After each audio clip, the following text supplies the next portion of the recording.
was up in Cape Cod, and I was driving along the road to my house in Truro, and I saw this giant piece of wood just on the ground, and it looked to me like an alligator.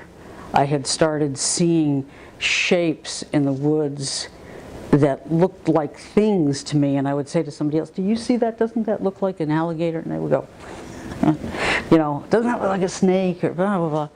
And so I picked this thing up. It weighed 100 pounds, and somehow dragged it home because the wood was split like this, and it was just shaped exactly like an alligator. And I put it outside on the porch, and I started painting it. It's camouflage. It's a camo alligator. It's a camo gator. And I got a guy to help me cut up, big, cut in like, what do you call it? Alligators have feet or paws or whatever they have, alligator thingies. And I had a clam rake that I stuck between the pieces of wood. And I really worked hard on that gator. And then last winter, somebody left it outside all winter long, and it was destroyed. But that's okay. It got to the point where I could no longer use, Gorilla Glue or even welding, glue or welding paste and stuff.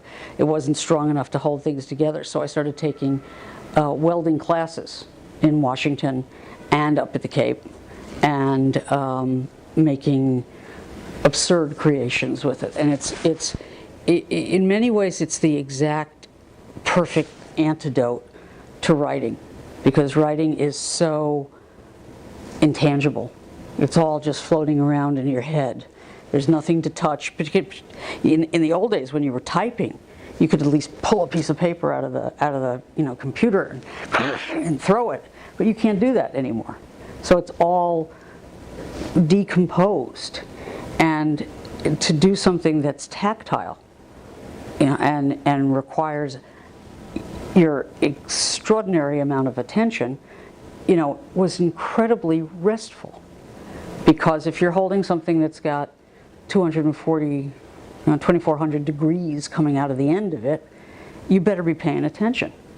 So it obliterated, for the time that I was doing it, my mind couldn't wander back to the sentence that hadn't, formed exactly the way I wanted it, or the guy I couldn't reach, or the person who was pissed off at me because I didn't like the way I said something, or whatever it was. So it was a complete, as physical as it was ironically incredibly restful and reprieve.